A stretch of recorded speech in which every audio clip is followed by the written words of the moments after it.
नमस्कार, मी तेजल चौकेकर खोत भाग्य परिवर्तन या विशेष कार्यक्रमात तुम्हा सगळ्यांचं मनापासून स्वागत करते. आपण ज्योतिषशास्त्राच्या मदतीने आज जाणून घेणार आहोत राशीवर रत्नांचा काय प्रभाव असतो. तर यावर आपल्याला मार्गदर्शन आणि उपाय सांगणार आहेत आचार्य सुनील कुमार गुरुजी. गुरुजी, तुमचं कार्यक्रमात खूप खूप स्वागत. खूप खूप धन्यवाद. खूप खूप आशीर्वाद. गुरुजी, तुमच्याशी चर्चा करायचीच आहे, मात्र तुमची प्रेक्षकांना थोडक्यात ओळख करून देते. आचार्य सुनील कुमार गुरुजी हे गेली 22 वर्ष भाग्य परिवर्तनच्या माध्यमातून घरातील प्रत्येक अडचणींवर योग्य आणि फलदायी मार्ग दाखवत आलेत. संपूर्ण महाराष्ट्रासह अमेरिकेत कॅलिफोर्निया, दुबईपासून देशात दिल्ली, गुडगाव, हैदराबाद, गोवा व इंदोर आणि महाराष्ट्रात छत्रपती संभाजीनगर, पुणे, नाशिक, मुंबई येथे त्यांची अनेक सेंटर्स आहेत. आपणास आपल्या कुठल्याही प्रकारच्या समस्यांवर हमखास उपाय हवा असल्यास स्क्रीनवर दिलेल्या फोन नंबरवर संपर्क साधून आपले शंका निरसन करून घेऊ शकता. चला तर मग चर्चेला सुरुवात करूया. गुरुजी, आपण या प्रश्नांना सुरुवात करूया. माझा पहिला प्रश्न असा आहे की राशी रत्न धारण करण्याचे नेमके फायदे काय होतात? हे बघा तुम्ही, म्हणजे मी स्वतः घातलेले आहे. काय असतं की जेव्हा तुम्ही राशी रत्न घालताय तर तुमचं जे भाग्य त्याला ऊर्जा भेटते. आता तुम्ही जेवण करताय तर शरीरला ऊर्जा भेटते. तुमच्याकडे जे काही गाडी, जे काही दुचाकी वाहन जे काही आहेत त्याच्यामध्ये तुम्ही इंधन टाकताय. जर तुम्ही त्याच्यामध्ये म्हणजे 10 कोटीची जर तुम्ही गाडी आणली आणि त्याच्यामध्ये जर तुम्ही इंधन नाही टाकलं तर त्याला ऊर्जा भेटणार नाही, म्हणजे ती उभी राहणार. आणि तसंच तुम्ही मोबाईलमध्ये जर तुम्ही त्याला रिचार्ज नाही केलं तर त्याला पण ऊर्जा भेटणार नाही. तर आपण भाग्यासाठी काय करतो आपण? तर भाग्यासाठी जे रत्न आहे तो तुमची भाग्याची ऊर्जा आहे, म्हणजे त्याला ऊर्जा भेटते. तर तुमचे जे राशी स्वामी, तुमचे जे भाग्यस्वामी त्याला ऊर्जा भेटते. आपण सगळी वस्तूंना, सगळे लोकांना आपण ऊर्जा देतो, चांगली ऊर्जा देतो, पण आपण कधी भाग्यबद्दल कधी विचार करत नाही, आपली राशीबद्दल कधी विचार करत नाही. जर तुम्ही राशीरत्न, भाग्यरत्न तुम्ही घातलं आणि तुमच्या भाग्याच्या स्वामीला, तुमच्या भाग्याला ऊर्जा भेटली, ती ऊर्जा तुम्हाला निश्चितपणे यश देणार, धन देणार, सुख समृद्धी देणार. जे काही तुम्हाला आयुष्यात पाहिजे ते तुम्हाला तुमच्या भाग्य आणि भाग्यानुसार कर्म हे दोन्ही जर केले तर तुम्हाला ते निश्चितपणे भेटणार. खूप काही लोक असं म्हणतात, आपण कर्म करतो, आपण मेहनत करतोय, मग आपल्याला सगळं काही भेटतोय. बरोबर आहे, पण जर आपण भाग्यानुसार कर्म केले, जर आपण दिशेनुसार कर्म केले तर तुम्हाला निश्चितपणे आज तुम्ही ज्या कंडिशनमध्ये आहेत अजून 10 पट तुम्ही पुढे जाऊ शकतात. तुम्हाला यश भेटू शकतात. म्हणजे जे काही तुमच्याकडे आज आहेत त्याच्यामध्ये तुम्ही संतुष्टी ठेवू नका. म्हणजे स्काय इज द लिमिट. तुम्हाला संतुष्टी नाही, म्हणजे अजून तुम्हाला तुमच्या आयुष्यात यश, धन, सुख समृद्धी मिळाली पाहिजे. त्यासाठी तुम्ही भाग्यानुसार कर्म करा, मेहनत करा. तुम्ही निश्चितपणे तुम्हाला अजून जास्त यश भेटणार. तर तुमच्या भाग्य आणि तुमची राशी स्वामी हे राशी रत्नामुळे त्यांना ऊर्जा भेटते, म्हणून हे घातले पाहिजे. निश्चित. गुरुजी, आता तुम्ही म्हणालात, मात्र फार लोक ना हातामध्ये 3-3, 4-4 खडे घालतात. त्याचे फायदा होतात की नुकसान होते? याच्या मी उत्तर असं देणार की तुमची कुंडलीमध्ये जर तुम्हाला गरज आहे, जसं मी तुम्हाला एक उदाहरण देतो. मी सूर्य आणि बुध हे दोन्ही जर सोबत राहिले तर बुध आदित्य योग म्हणतात. बुध आदित्य योग जर तुमची कुंडलीमध्ये आहे तर तुम्हाला माणिक आणि पन्ना दोन्ही घालावं लागतं.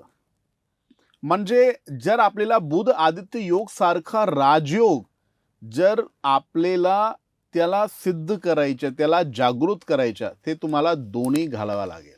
मी स्वतः घातलेला आहे.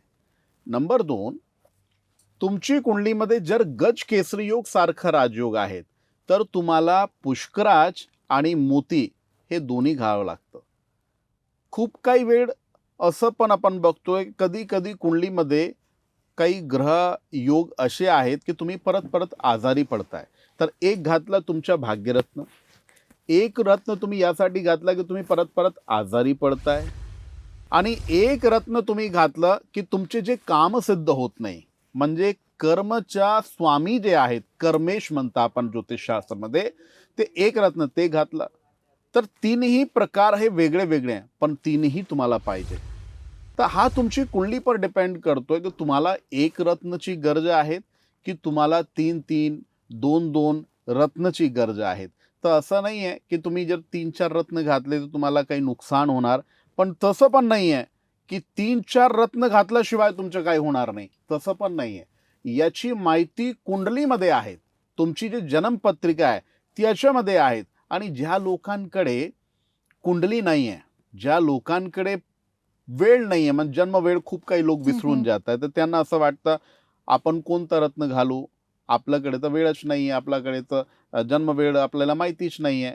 तर त्यासाठी तुम्ही हस्तरेषानुसार, हा एक सामुद्रिक शास्त्र आहे, ते सामुद्रिक शास्त्रानुसार पण तुम्ही खडा घालू शकतात आणि तुमच्या भाग्य, तुमची जे तुमचं नशीब आहे त्याला जागृत करू शकतात. निश्चितच गुरुजी, आपल्याला एक फोन आलेला आहे राणी यांचा.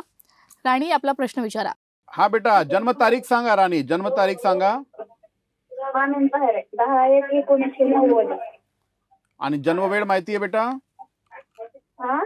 जन्मवेळ माहिती आहे? जन्मवेळ? नाही वेळ नाही माहिती. अच्छा, मला 1 ते 9 पर्यंत कोणताही एक नंबर बोला बेटा. 1 ते 9 पर्यंत हो हो हो, कोणताही एक नंबर बोला ना. 5.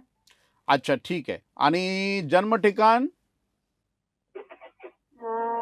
जन्म ठिकाण लोदवडे. अच्छा, हा तुमचा आहे का? हा? हा तुमचा आहे? नंबर का? नाही नाही नाही नाही, हो, जे हो, तुम्ही, माझंच आहे. हा हा ठीक आहे ठीक आहे ठीक आहे.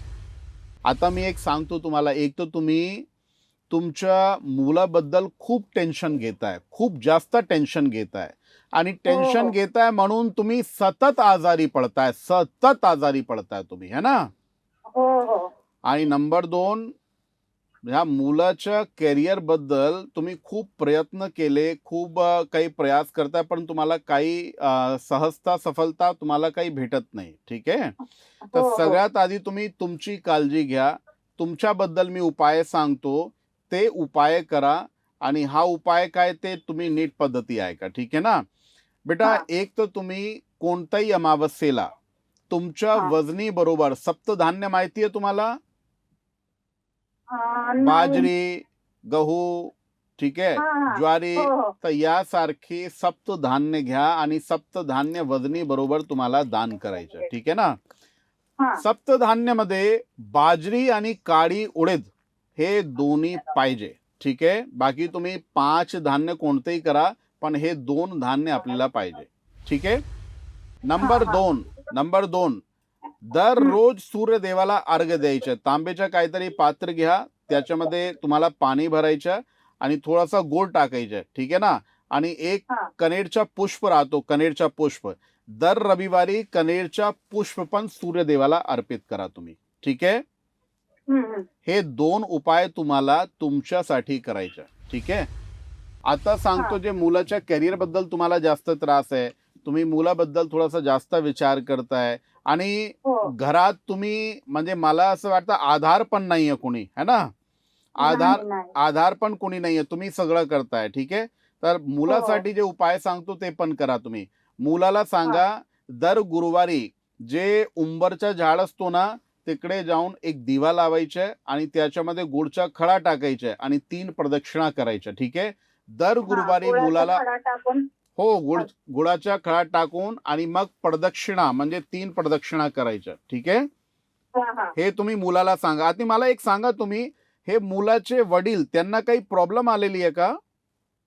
ते ड्रिंक करत होते खूप. अच्छा, खूप ड्रिंक करत होते. हो हो. मग ड्रिंक करण्यामुळेच ते वारले ना. वारले ना. हो, तेच म्हणतो. कारण काय की याच्यामध्ये वडिलांचं सुख नाहीये, म्हणून मी तुम्हाला विचारलं की तुम्ही फक्त आधार आहेत. ते कुंडलीमध्ये असं दिसतंय की आधार फक्त तुम्ही आहे, म्हणजे सगळं तुम्ही करताय, तर याला काही आधार पण नाहीये. म्हणून आता हे तुम्हाला जे उपाय सांगितले ते निश्चितपणे करा. याला निश्चित सफलता भेटणार आणि तुम्ही पण आजारी पडणार नाही. ठीक आहे. खूप खूप आशीर्वाद. धन्यवाद राणीजी आमच्याशी संपर्क साधल्याबद्दल. गुरुजी माझा पुढचा प्रश्न असा आहे, की फार जणांचं असं म्हणणं आहे, की नीलम हा रत्न प्रत्येकाला चालत नाही. ज्याला चालतो तो खूप त्यांच्या जीवनामध्ये प्रगती करतो. हे खरं आहे का? हो, एकदम खरं आहे.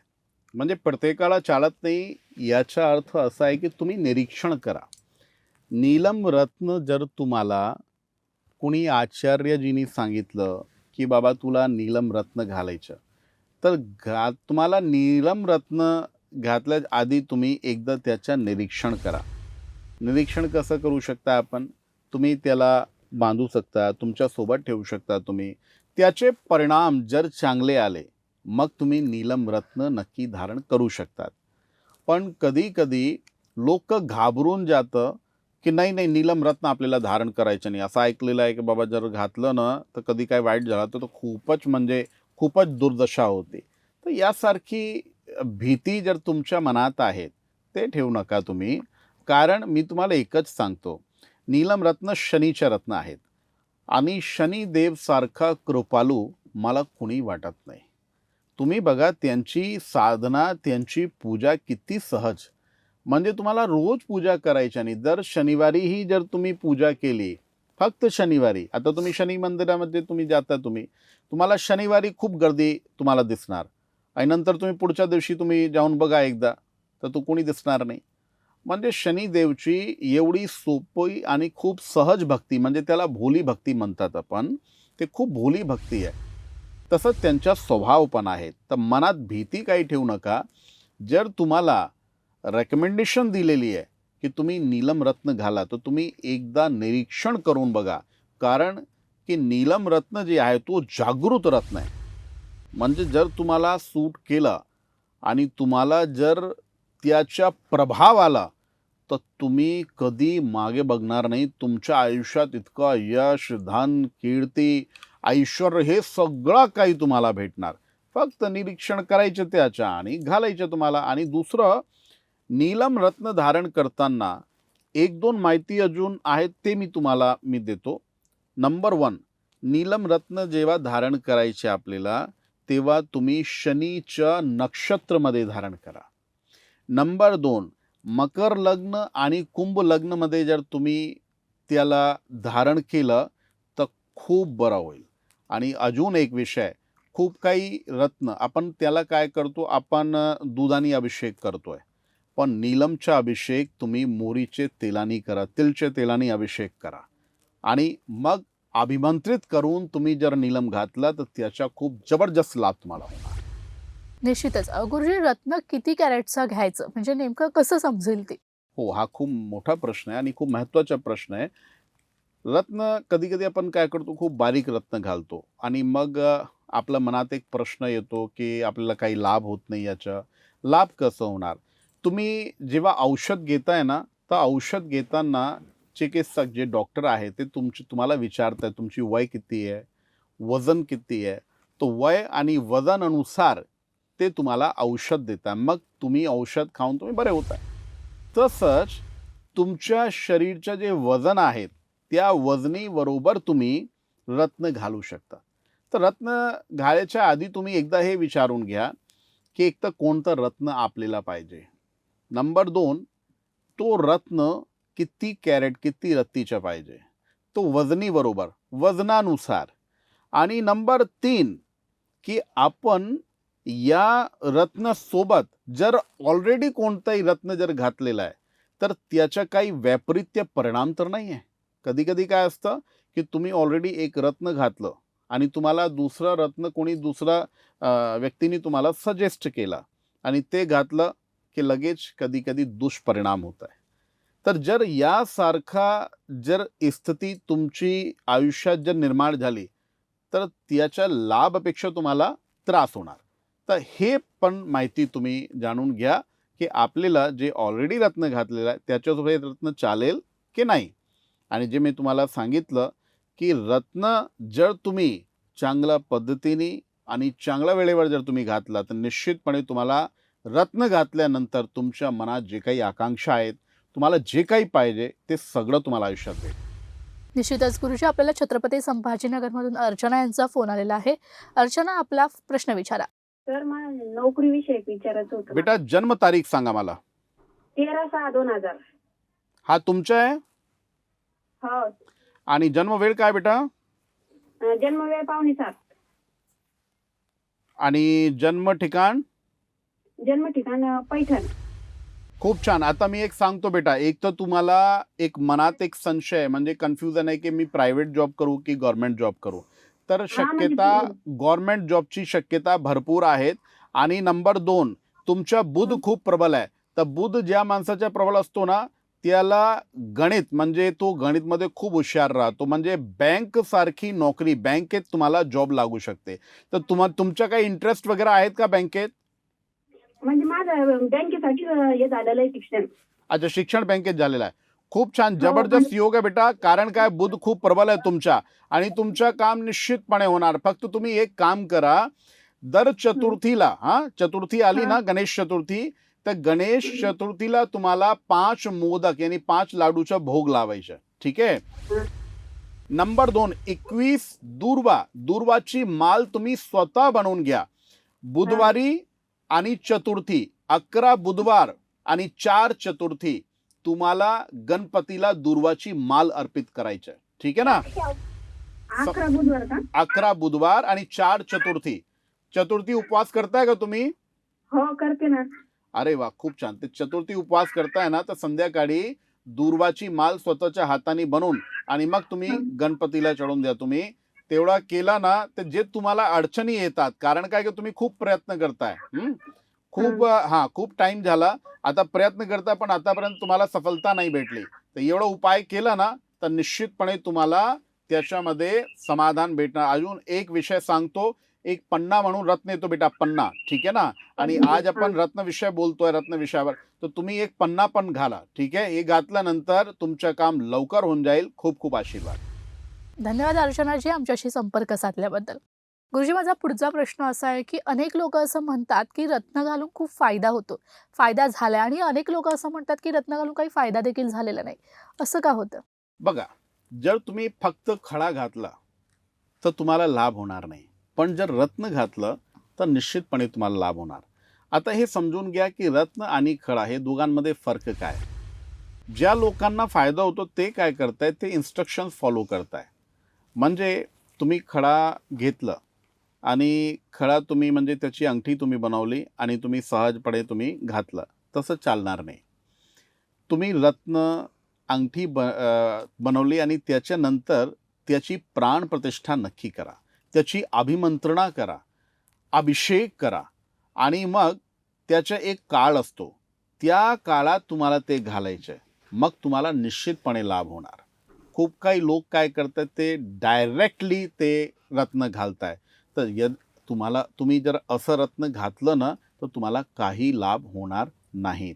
तुम्ही रत्नाची अभिमंत्रणा करून घाला, नक्षत्रमध्ये घाला, त्या काळात घाला, निश्चितपणे तुम्हाला लाभ होणार, 100% होणार. गुरुजी, माझा पुढचा प्रश्न असा आहे की आपण हातात रत्नाचे खडे असे अंगठी स्वरूपात घालत असतो, मात्र ते अनेक वर्षांनंतर म्हणजे आपण घालत गेलो तर त्याच्यावर क्रॅक पडतं, काही असं ब्रेक होतं ते खडे, तर ते खडे घातले पाहिजेत? नाही, ते नाही घातले पाहिजे. कारण काय, जर खडामध्ये ब्रेक पडलं म्हणजे तो खंडित झाला आणि तुम्ही खूप वर्षापासून त्याला घालता. तुम्ही आता म्हणजे वेळ आलेली आहे की तुम्ही त्याला चेंज करून घ्या. कारण की जर आपण हा खंडित खडा घातला तर त्याला म्हणजे त्याच्याने तुम्हाला लाभ तर काही नाही होणार, पण कधी कधी त्याचे दुष्परिणाम तुमच्यावर येतो. मी तुम्हाला आधीच सांगितलं, ग्रहांना ऊर्जा भेटते.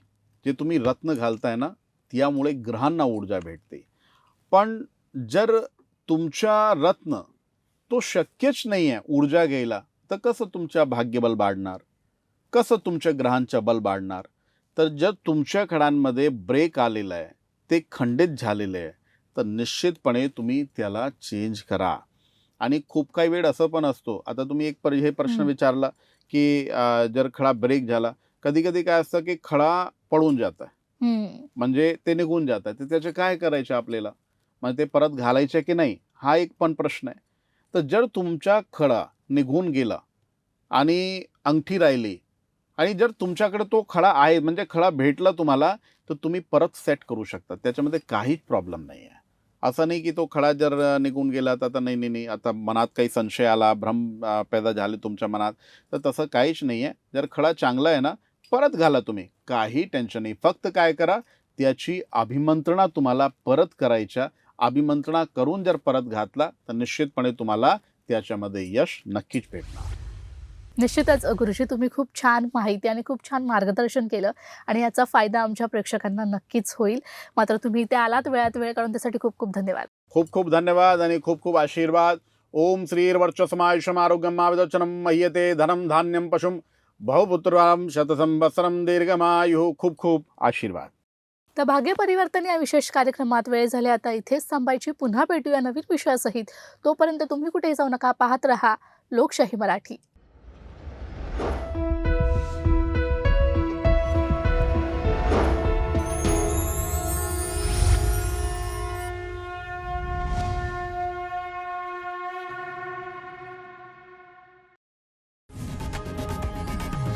लोकशाही मराठी ऐका, पहा, जागरूक रहा.